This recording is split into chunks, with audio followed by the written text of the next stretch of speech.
বর্তমান সময়ে ফিলিস্তিনিদের সাথে কি রকম মানসিক অত্যাচার করা হচ্ছে তা হয়তো কারো জানা বাকি নেই। ঠিক এমন একটি ঘটনা সম্পর্কে নিয়মিত মুভি ফারহাদ সম্পর্কে আজ আমরা জানব। এটি একটি সত্য ঘটনার অবলম্বনে মুভি, যা ফিলিস্তিনের এক ছোট্ট মেয়ের সম্পর্ক তৈরি।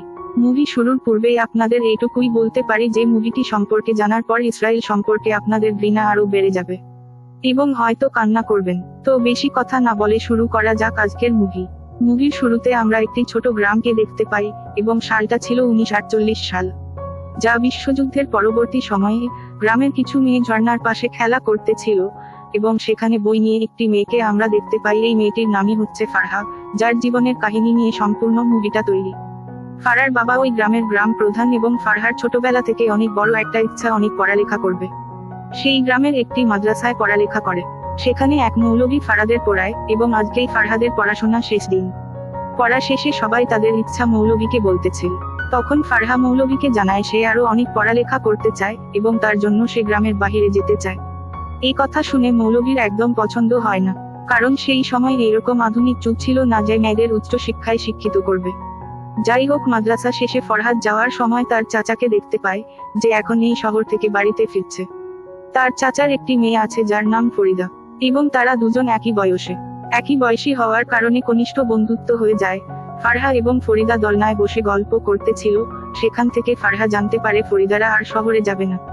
তখন ফারহা তার ইচ্ছের কথা ফরিদাকে জানায়, সে শহরে যেয়ে পড়ালেখা করতে চায়। এভাবে দুজনের মাঝে কথোপকথন চলতে থাকে। ঠিক এমন সময় তারা একটি গাড়ি শব্দ শুনতে পায়। তারা দেখতে পায় তাদের গ্রামের মধ্যে ইসরায়েলের সেনাবাহিনীরা ঢুকে পড়েছে এবং তাদের পিছনে কিছু ছোট বাচ্চা তাদের কাঠের বন্দুক নিয়ে পিছে তাড়া করছে। এবং ফারহাও বাচ্চাদের দেখাদেখি তার হাতটা বন্দুকের মতন করে। এর থেকে বোঝা চাইছে তাদের মনে ইসরায়েলের সেনাদের জন্য কত ঘৃণা। এরপরের সিনে আমরা দেখতে পাই ফারহা বাড়িতে চলে আসে। বাড়িতে এসে দেখে তার মামা এসেছে। ফারহা মামা ফারাকে দেখে বলে, ও তো অনেক বড় হয়েছে, তাই আমাদের উচিত ওকে বিয়ে দেওয়া। কেননা দেশের মধ্যে যুদ্ধ চলতেছে এবং গ্রামে ইসরায়েল সৈনিক চলে এসেছে। এই বিষয়গুলো নিয়ে ফারহার বাবা এবং ফারহার মামা আলোচনা করতেছিল, আর এই সকল কথা ফারহা দূর থেকে শুনতেছিল। এরপরের সিনে আমরা দেখতে পাই ফারহার মামা সকলের কাছে বিদায় নিয়ে চলে যায়। এরপর ফারহা ঘরে চলে আসে এবং একটা বই নিয়ে পড়তে শুরু করে, কেননা পড়াশোনার প্রতি তার প্রচুর আগ্রহ। হঠাৎ ফারহা তার বাবা এবং মৌলভীর কথা শুনতে পায়। মৌলভী ফারহার বাবাকে বলছে, যেহেতু ফারহার পড়াশোনা শেষ তাই তার উচিত ফারহাকে বিয়ে দিয়ে দেওয়া। এসব কথা শুনে ফারহা রেগে ঘর থেকে বের হয় এবং মৌলভী ও তার বাবাকে বলে, আমি আরো পড়ালেখা করতে চাই, আমি শহরে যে উচ্চশিক্ষিত হতে চাই, তোমরা আমার বিয়ে দেওয়ার চিন্তা করো না।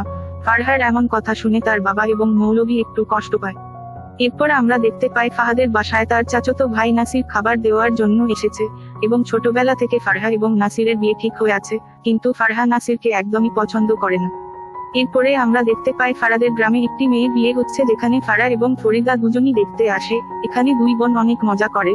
তবে হঠাৎ ফারহাদ একদম নিস্তব্ধ হয়ে যায়, কারণ তার মনে পড়ে যায় কয়েকদিন পর তার বিয়ে হয়ে যাবে। বিয়ের অনুষ্ঠান শেষে বাড়ি ফিরে এসে দেখে তার বাড়ির সামনে অনেক লোক, যারা কিছু একটা বিষয় নিয়ে আলোচনা করতেছে। ফারহা সামনে গেলে শুনতে পায় তার বিয়ে নিয়ে আলোচনা হচ্ছে। ফারহা বিষয়টা একদম পছন্দ হয় না। ফারহা তার বাবাকে বলে, আমি এখন বিয়ে করতে চাই না, আমি করতে চাই। তার বাবা বলে, তোমার বয়সী গ্রামের সকলেই যে বিয়ে হয়ে যাচ্ছে, তাই তোমাকেও বিয়ে করতে হবে। এই কথা শুনে ফারহার মুখ একদম কালো হয়ে যায়, কারণ তার মনে হচ্ছিল তার সকল ইচ্ছা শেষ। তাই সে রাগ করে চলে যেতে ধরলে তার বাবার তাকে ডেকে একটি কাগজ হাতে দেয়, যেটা ছিল একটি শহরের ভর্তি ফর্ম। তারা তো এটা দেখে অনেক খুশি। সেই দেওয়ালের পাশে যে চিৎকার করে বলতে থাকে, আমার বাবা পৃথিবীর শ্রেষ্ঠ। কিছুক্ষণ পর আমরা দেখতে পাই ফারহা বাড়িতে কিছু সৈন্য উপস্থিত হয়। যেহেতু ফারহার বাবা গ্রামের লিডার ছিল, তাই তিনি ফিলিস্তিনি সৈনিকদের গোপনে সাহায্য করত।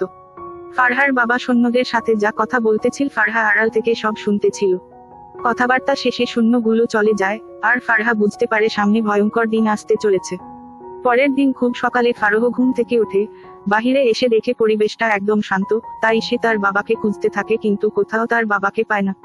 হঠাৎ দেওয়ালের পিছন থেকে তার বাবা চলে আসে এবং সে দেখে তার বাবা দেওয়ালের পিছনে আরেকটি নতুন দেওয়াল তৈরি করেছে, সেখানে একটি গেটও আছে।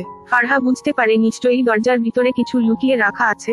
এরপরের সিনে ফারহা এবং ফরিদা আজও আগের মতো দোলনায় বসেছিল। সেখানে ফারহা বলে তার বাবা শহরে স্কুলে তাকে ভর্তি করতে রাজি হয়েছে। এই কথা শুনে ফরিদা অনেক খুশি হয়। একটু পর আমরা আবার দেখতে পাই ফারহার মনটা খারাপ, কারণ সেভাবে তার বাবাকে ছেড়ে তাকে শহরে যেতে হবে। তার বাবার তো দেখার কেউ নেই, কাই ফারহাদ ফরিদাকে বলে আমি শহর থেকে লেখাপড়া শেষ করে এই গ্রামেই ফিরে আসব এবং এখানে একটি স্কুল তৈরি করব। কথার মাঝেই হঠাৎ একটি বিকট শব্দ শোনা যায়। পাহারা দেখে গ্রামের মানুষ ছোটাছুটি করছে, যার অর্থ ইসরায়েল সৈন্যরা গ্রামে আক্রমণ শুরু করে দিয়েছে। সবাই নিজের জীবন বাঁচানোর জন্য এদিক ওদিক ছোটাছুটি করছে। ভিড়ের মধ্যে ফারহা তার চাচাকে দেখতে পায়। তার চাচা একটি গাড়ি এনে ফারা এবং তাকে তুলে দেয়, কিন্তু ফারহা তার বাবাকে রেখে এখান থেকে যেতে রাজি হচ্ছিল না। ঠিক তখন তার বাবা এসে ফারহাকে বোঝায় তার চাচার সাথে চলে যেতে। এরপর ফারহা গাড়িতে ওঠে। গাড়ি চলতেও শুরু করে। তখন ফারহা সালারা কাজ দিয়ে তার বাবাকে দেখতে থাকে। অসহায় বাবা দাঁড়িয়ে রয়েছে যুদ্ধের ময়দানে। এই দৃশ্যকে সহ্য হয়। ফারহা গাড়ি থেকে নেমে বাবার কাছে চলে আসে এবং শক্ত করে জড়িয়ে ধরে তার বাবাকে। এদিকে তার চাচা তার মেয়েকে নিয়ে চলে যায়। পাড়ার বাবা ফারাকে নিয়ে বাড়িতে চলে আসে এবং একটি বন্দুক হাতে নিয়ে যুদ্ধের জন্য প্রস্তুত হতে থাকে। এটাই সামনের দিয়ে ফারহা বাবা বুঝতে পারে অনেক দেরি হয়ে গিয়েছে, এখন আর কিছু করার নেই। ইসরায়েল সেনারা তাদের চারদিকে ঘিরে রেখেছে। তাই ফারহার বাবা ফারাকে ওই গোপন রুমে রেখে বলে, মা আমি না আসা পর্যন্ত তুমি রুম থেকে কোনোভাবেই বের হবে না। ফারাক তার বাবাকে তার সাথে থাকার জন্য অনেক রিকোয়েস্ট করে, কিন্তু তার বাবা তাকে বলে, মা আমি এই গ্রামের নেতা, আমি চুপ করে থাকতে পারি না। আমার সাহায্য অনেক প্রয়োজন, তাই আমাকে যেতে হবে। তুমি আমার জন্য চিন্তা করো না, ফিরে আসবো। এটা বলে ফারহার বাবা দরজায় তালা মেরে সেখান থেকে চলে যায়। একটু পরে ফারহা অন্ধকার অনেক গোলাগুলির আওয়াজ শুনতে পায়। ঘন্টা 2 পর গোলাগুলি একদম শান্ত হয়ে যায়। তারা লক্ষ্য করে কে যেন তার দরজার সামনে হাঁটতেছে। সে মনে করে এটা তার বাবা, তাই বাবা বাবা বলে ডাকতে থাকে। কিন্তু একটু পরে আবার সবকিছু শান্ত হয়ে যায়। এভাবেই সারাদিন কেটে যায় এবং রাত নেমে আসে। ফারহা একটি হারিকেন দেখতে পায়। হারিকেন নিয়ে সে দেওয়ালের পাশে একটি ছোট্ট গর্ত দেখতে পায়। সেটা দিয়ে পাড়া দেখে তাদের মেন গেটটা ভাঙচুর করা হয়েছে। চারপাশে কেউ নেই, তাই সে শুয়ে পড়ে। রাতে ফারহার ক্ষুধা লাগায় হারিকেন দিয়ে পাশের রুমে খাবার খুঁজতে থাকে এবং পেয়েও যায়, তাই সেগুলো খেতে থাকে। এমন সময় সে কাউরো চলার আওয়াজ পায়, তাই সে বাবা বলে আবার ডাকতে থাকে। কিছুক্ষণ পর আবার গোলাগুলি শুরু হয় এবং চারদিকে মানুষের কান্নায় ভরে যায়। একসময় ওই গোপন রুমে ধোঁয়া আসতে থাকে। ফারহা আটকানোর জন্য দরজার নিচে বস্তা টিকে থাকে, আর সে নিজেকে আবারও শুয়ে পড়ে। এভাবে রাতটা কেটে যায়। পরের দিন সকালে ফারহা বাহিরে দেখতে থাকে, কিন্তু আশেপাশে কাউকে দেখতে পারে না। এসে আবার শুয়ে পড়ে। এভাবে ওই রুমের মধ্যে একাই থাকতে থাকতে তার আর ভালো লাগে না। মন ঠিক করার জন্য সে একাই খেতে থাকে। এভাবে দিনের পর রাত আসে। সেদিন রাতে বৃষ্টি হতে থাকে। সেই বৃষ্টির পানি তার রুমে ঢুকতে থাকে। ফারহা বৃষ্টি পানিতে খেলতে থাকে। এভাবে কেটে যায় আরো একদিন। এদিকে দিনের পর দিন চলে যাওয়ায় তার খাবার শেষ হতে থাকে।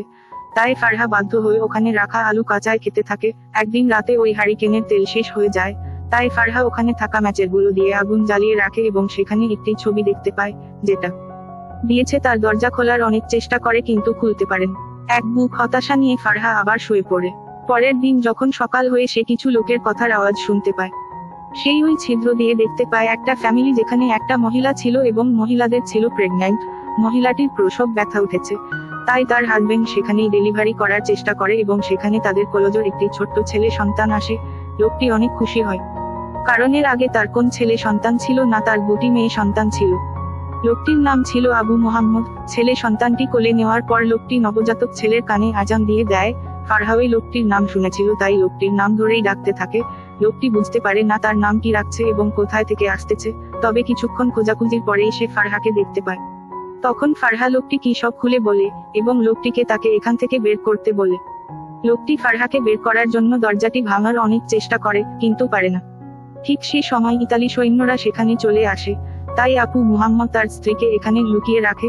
সে পালিয়ে যাওয়ার সময় ইসরায়েলরা তাকে ধরে ফেলে।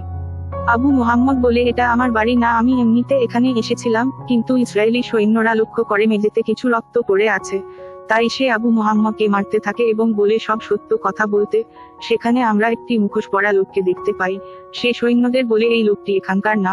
কিন্তু ইসরায়েলের সৈন্যরা বাড়িটা সার্চ করতে থাকে এবং একসময় আবু মুহাম্মদের স্ত্রীকেও পেয়ে যায়। একজন মহিলা লোকটির স্ত্রীকে সার্চ করতে থাকে এবং বুঝে যায় সে কিছুক্ষণ আগেই একটি সন্তানকে প্রসব করেছে। তখন ভবান উঠেছে, মহিলাদের সাথে অনেক খারাপ ব্যবহার করে। মহিলাটি খারাপ কথা সহ্য করতে না পেরে গভর্নরের মুখে থুতু মারে। এরই মধ্যে কমান্ডোরা লোকটির 2 মেয়েকে পেয়ে যায়। তাই লোকটি গভর্নর এর কাছে তার পরিবারের জীবন ভিক্ষা চায় এবং সেই সাথে মুখোশ পরা লোকটিও গভর্নর কাছে রিকোয়েস্ট করে, এদের তো কোন দোষ নেই, আপনারা কেন এদের সাথে এমন করছেন? কিন্তু গভর্নর কারো কথা শোনে না। সে সেই পরিবারটাকে লাইন করে মেরে ফেলে। এসব দেখে ফারহা অনেক কান্না করে। একটু পর মুখোশ ফারহা লোকটি ফারা দরজার কাছে আসে এবং তার মেয়েকে তারা বলে ডাক দেয় এবং সেখান থেকে চলে যায়। যাওয়ার আগে তারা ওই নবচেতন শিশুকে গুলি করতে বলে, কিন্তু সৈনিককে ভাবে এই ফিলিস্তিনিদের পিছনে একটি গুলি নষ্ট করে লাভ নেই, তাই সে পা দিয়ে মারতে চায়। কিন্তু সে অনেক চেষ্টা করার পরেও মারতে পারে না, কেননা সে যত ইহুদি হোক না কেন সে তো মানুষ, তাই তার ভিতরের মনুষ্যত্ব তাকে এমন কাজ করতে দেয় না, একটি রুমাল রেখে চলে যায়, সেভাবে বাচ্চাটি এমনিই মারা যাবে। ফারহান চোখের সামনে বাচ্চাটি কান্না করতে করতে মারা যায়। অনেক চেষ্টা করে বাচ্চাটিকে বাঁচানোর জন্য, সেই দরজা ভাঙবার জন্য অনেকবারই অনেক কিছু করে, কিন্তু সে ব্যর্থ। ফারহা দরজার পাশেই ঘুমিয়ে পড়ে এবং বাচ্চাটির নাম দেয় লিটিল মোহাম্মদ। সারারাত ঘরের ভিতর থেকে বাচ্চাটিকে গান শোনায়। পরদিন সকালে ফারহা ঘুম থেকে উঠে চারদিকে খুঁজতে খুঁজতে একটি পিস্তল পায়। সে পিস্তলে গুলি লোড করার পর দরজাটায় গুলি করে, কিছুক্ষণের ভিতরেই দরজা খুলে যায়। এরপর ফারহারা রুম থেকে বাহিরে যায়, পাশে থাকা কলসি থেকে একটু পানি খাওয়ার পর বাচ্চার সামনে আসে। সে দেখতে পায় বাচ্চাটি মারা গিয়েছে। বাচ্চাটির লাশের উপরে মাছি ভাঙ্গন করছে এবং পোকামাকড় মৃত লাশটি খাওয়া শুরু করেছে। এরপর সে হাঁটতে হাঁটতে সিরিয়াল রিফিউজি ক্যাম্পে চলে যায়। সে সাথে আজকের মুভি শেষ হয়। এখানে মূল কথা হচ্ছে আজকের ফারহার মতো হাজার হাজার ফারহা ফিলিস্তিনিতে মারা যাচ্ছে। তৈরি হচ্ছে আরো অনেক অনেক গল্প, যা নিয়ে হয়তো মুভি বানিয়ে শেষ করা যাবে না। এই মুভিটা দেখে আমি কি যে বলবো বুঝতে পারতেছি না, শুধু এটাই বলতে পারবো আল্লাহ যেন ফিলিস্তিনিদের সাহায্য করে।